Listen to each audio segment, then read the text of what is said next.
পাত্র হিসেবে নিজের আপন মামাতো ভাইকে দেখে চেঁচিয়ে উঠল রিয়া। মাথায় বোধ হয় আকাশ ভেঙে পড়ল তার, চোখগুলো খুলে আসতে চাইল বোধ হয়। আর তার ঠিক সামনে পাত্রবেশে পরিপাটি হয়ে বসে থাকা যুবকটি ভ্রুকুচকে চেয়ে তাকে দেখছে সাবলীল ভঙ্গিতে। চোখ মুখ দেখে বোঝা যাচ্ছে ভদ্রলোক মোটেও বিচলিত নন, বরং এই ব্যাপারে আগে থেকেই অবগত তিনি।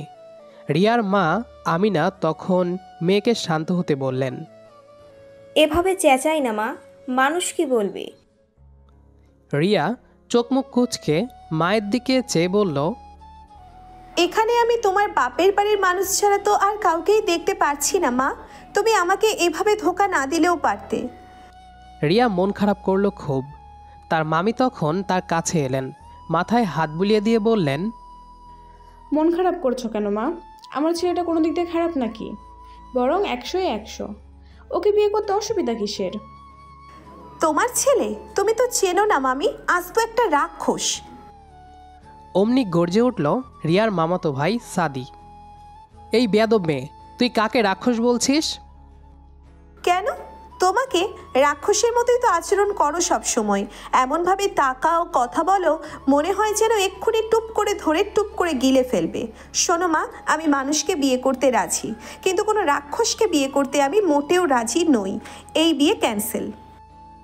সাদি হম্বিতম্বি দেখিয়ে এগিয়ে এলো কিছুটা। রিয়া ঝটপট মামির পেছনে লুকিয়ে গেল। খুব সাহস বেড়েছে না তোর? বিয়ে ক্যান্সেল এত সোজা? বিয়ে তো তোকে অবশ্যই করতে হবে, আর তাও আমাকেই। You have no other option. Riya চটে গিয়ে বলল, বললেই হলো নাকি? আমি তোমাকে মরে গেলেও এই বিয়ে করব না, কখনোই না। তুই কিভাবে বিয়ে না করে থাকিস আমিও দেখে নেব।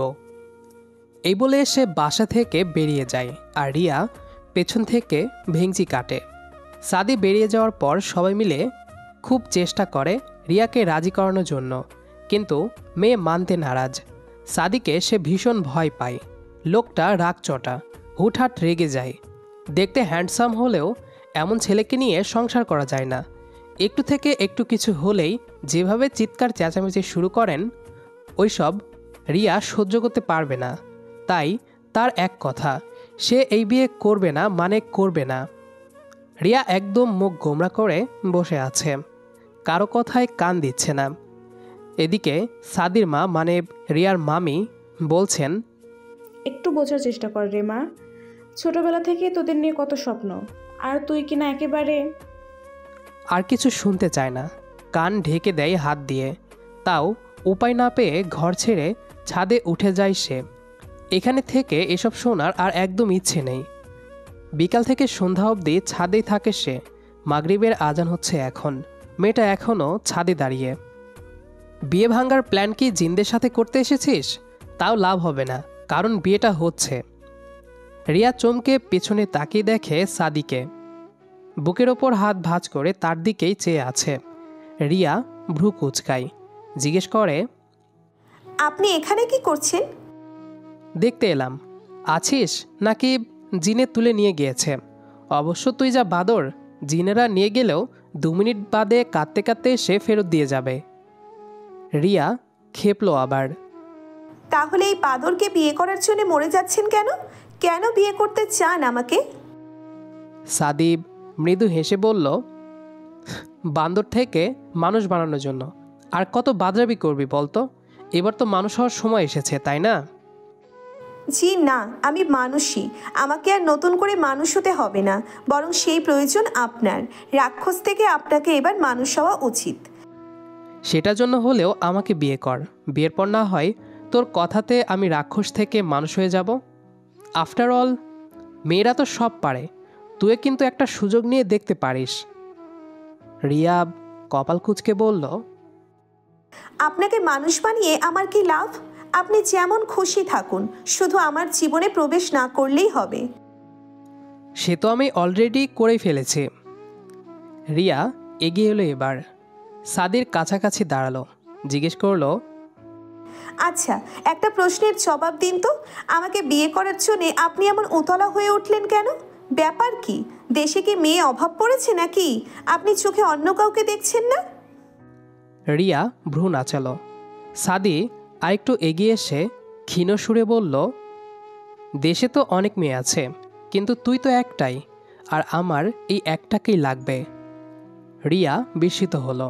লোকটার চোখে মুখে তার প্রতি এত মুগ্ধতা সে আগে দেখেনি, কখনো এভাবে তার সাথে কথাও বলেনি। তবে আজ কেন? আজান হয়েছে অনেকক্ষণ, নিচে চলে এবার, নয়তো সত্যি সত্যি এবার তোকে জিনে নিয়ে যাবে। রিয়া আর কথা না বাড়িয়ে সাদির পেছন পেছন ছাদ থেকে নিচে নামলো। নিচে এসেই রিয়া নিজের ঘরে চলে গেল, আর সাদি গিয়ে বসলো ড্রয়িং রুমে।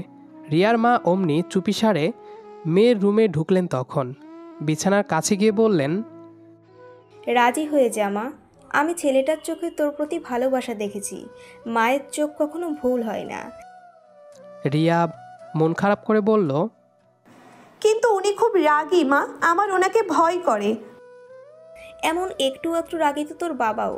রাগের কাজ করলে তো রাগ দেখাবেই। ভালো মেয়ে হয়ে থাকলে কেউ রাগ দেখায় না। মায়ের কথাটা শোন, রাজি হয়ে যা। রিয়া চুপ থেকে কিছুক্ষণ কি যেন ভাবল, এরপর মাকে বলল, বেশ, তবে আমার সময় লাগবে কিছুদিন। এর মাঝে আমি ওনার পরীক্ষা নিয়ে দেখব উনি আমাকে সত্যিই ভালোবাসেন কিনা। কি পরীক্ষা? ভাবিনি এখনো, তবে তুমি কিন্তু এই কথা কাউকে বলবে না। বেশ, বলবো না। তোকেও তাহলে আমার কথা রাখতে হবে। ঠিক আছে, আমার পরীক্ষা নেওয়া শেষ হলেই তোমার কথা কার্যকর হবে। মেয়ের সম্মতি পেয়ে খুশি খুশি মনে রুম থেকে বেরিয়ে যান আমিনা। আর রিয়া বিছানায় বসে জানালার দিকে তাকিয়ে ভাবছে, লোকটা বলছে ভালোবাসে, কিন্তু সত্যি ভালোবাসলে বুঝতে হবে না? যদি না পারে বুঝতে, তাহলে এই ভালোবাসার দাম কি? সেই রাতে সে একটা ছোট্ট খাতা বের করলো।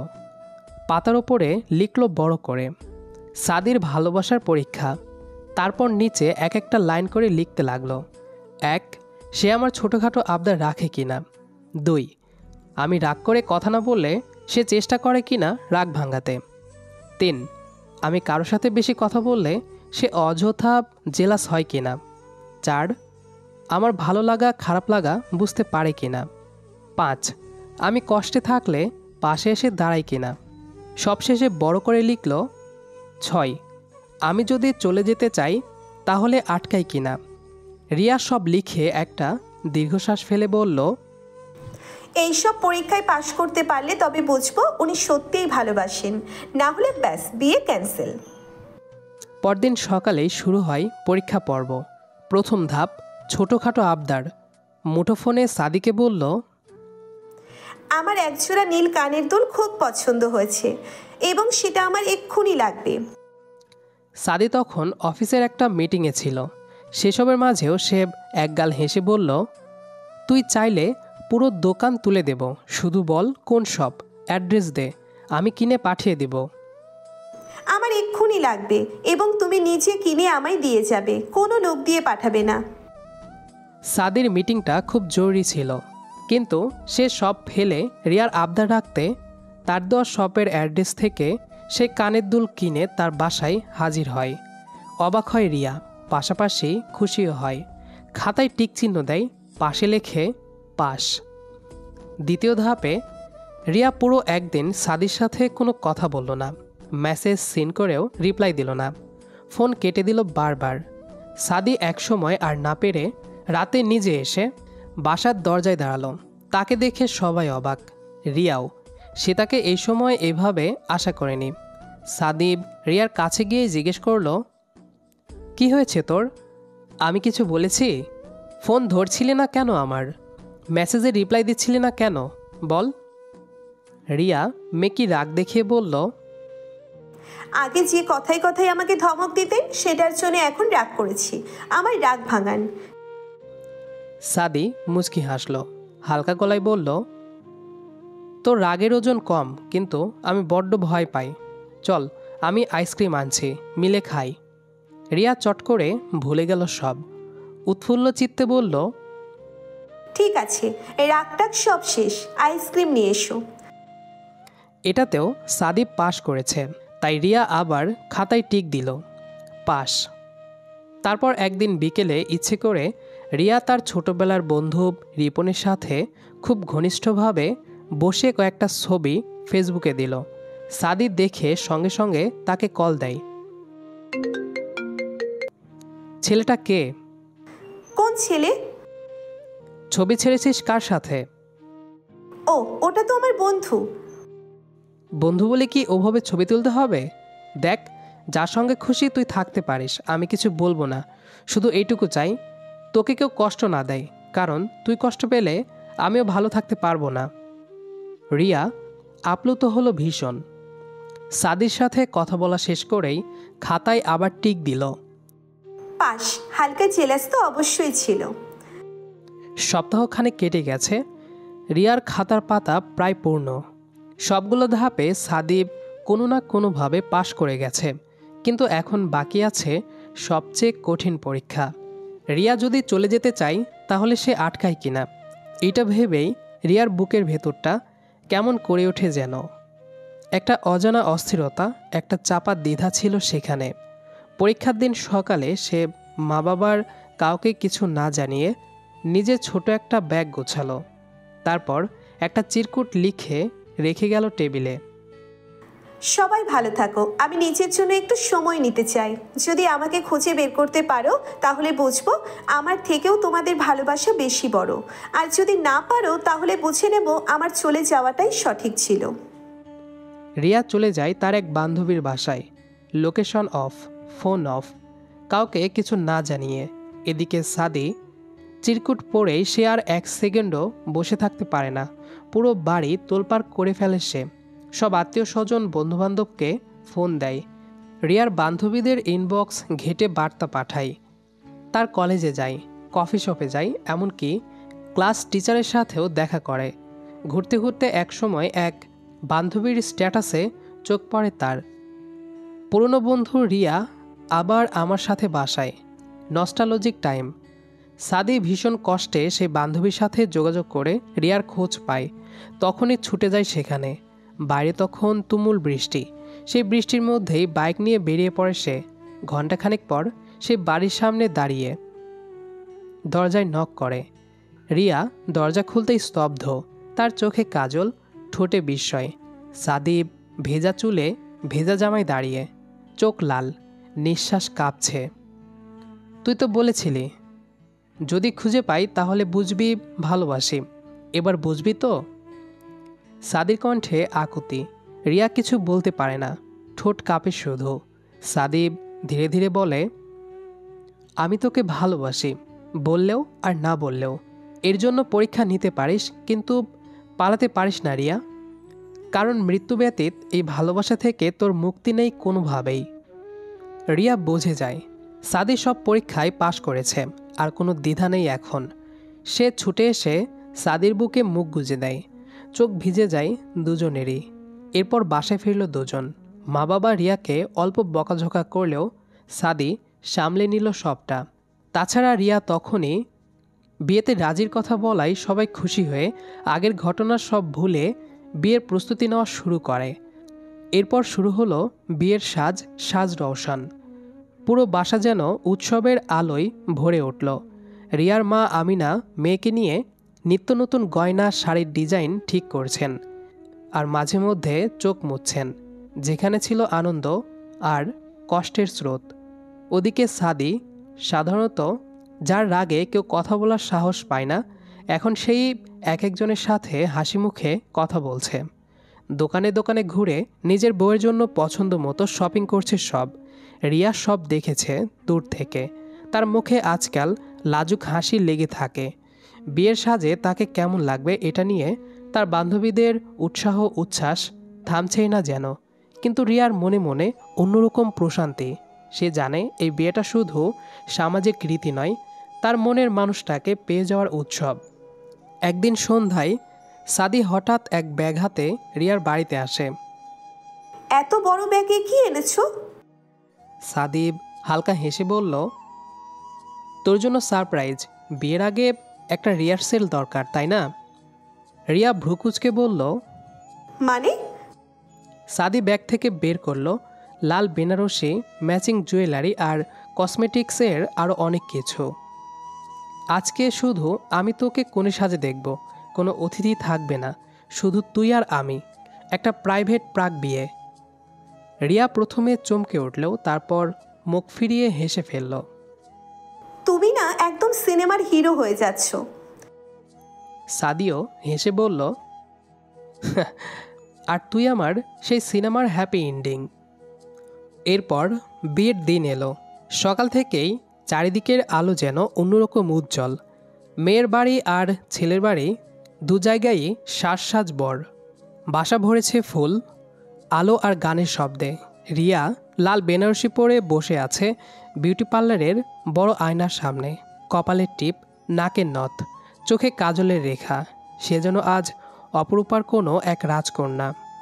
তার বুকের মধ্যে ধুকপুক করছে বারবার, কিন্তু এই ধুকপুকানিতে এখন আর ভয় নেই, আছে শুধু একরাশ লজ্জা আর অপার ভালোবাসা। ওদিকে সাদিও বসেছে সাজতে। বন্ধুরা তাকে নিয়ে মজা করছে। কেউ বলছে, এই তো সেই রাক্ষস সাদি, এখন প্রেমিক বর। সাদি হেসে জবাব দেয়, এই রাক্ষসী তার রাজকন্যাকে চুরি করে নিয়ে যাবে। বিয়ের আসর নিকাহের মুহূর্তে রিয়া আর আদি একে অপরের দিকে তাকাতে পারছিল না। শুধু একবার চোখ মেলেছিল, আর সেই এক চাওয়াতেই সব অপ্রকাশ্য কথাগুলো যেন অদৃশ্য সুরে গাথা হয়ে গেল নিমিষেই।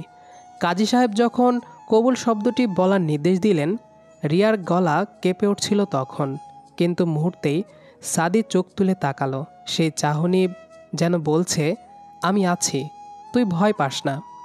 রিয়া শান্তভাবে বলল, কবুল। অতপর 3 বার কবুলের শব্দে মিলল দুটি হৃদয়। এক হলো দুই আত্মা আর পরিবারগুলো।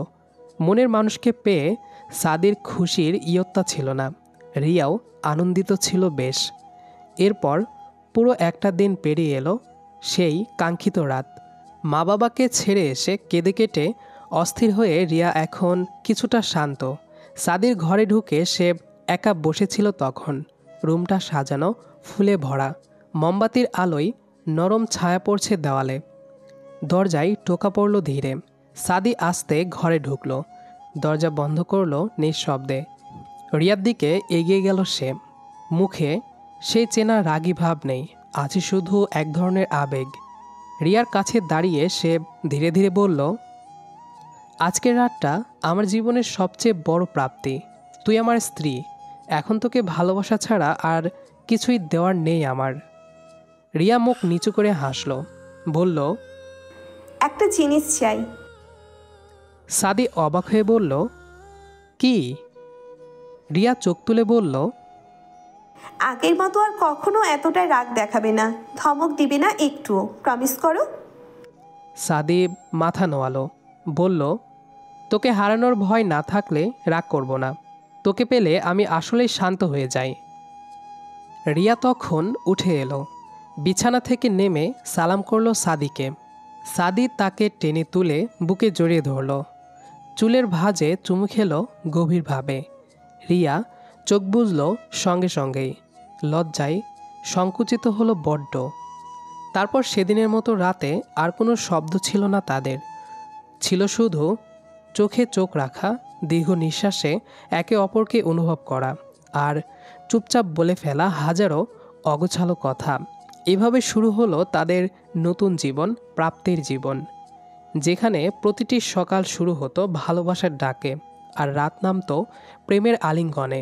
রিয়া আর সাদিও ততদিনে মিশে গিয়েছিল দুজনার সুপ্ত অনুভূতিতে, একে অপরকে বেঁধে ফেলেছিল অজানা সুতোয়, যে সুতো ছিঁড়বার নয়, বরং ছিল মজবুতভাবে আটকে রাখার ভিত। গল্পটি এ পর্যন্তই।